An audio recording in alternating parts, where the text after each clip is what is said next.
helping your team to feel good at work and to cope with the stress that many of us are feeling right now is less about telling them stuff or giving them things like Zoom yoga.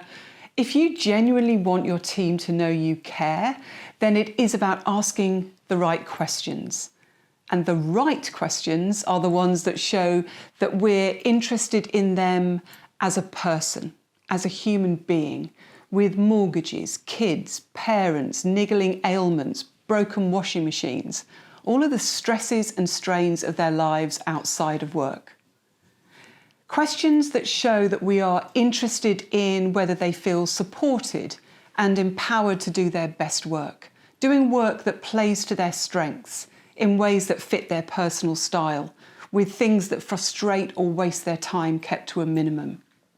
And thirdly, questions that show that we care about their career, their aspirations, and the things that will help them get there. So in this session, I want to share the 3 key questions that any people manager can use to make sure their team are not just coping, but thriving at work. So first up, the simple check-in. Now, of course, you can simply ask, how are you doing? But if you have teenagers, you'll know that this can often result in the I'm fine response.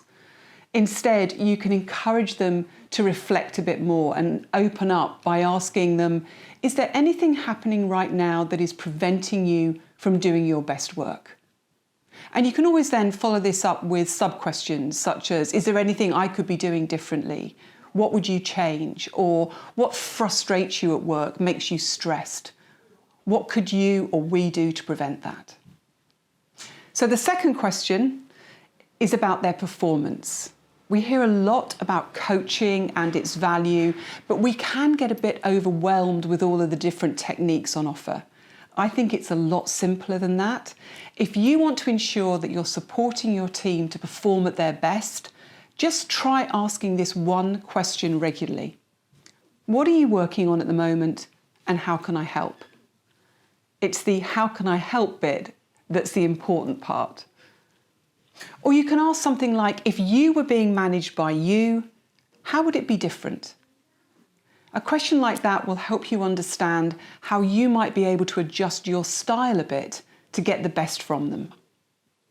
And finally, questions to show you care about their development. We feel good at work when we're doing a job that we enjoy and that plays to our strengths. If we have someone in our team who's happy to stay in that role, and who's good at what they do in that role, we can often neglect to have career conversations with them. But career development, career conversations today are not just about focusing on promotions. It's also about making the most of your team members' strengths and giving them the chance to get even better at these things. So ask something like, what do you like most about your role? How could we help you get even better at those aspects? And you can open up discussions about their future and whether you might be at risk of losing them by asking, what makes you want to stay here?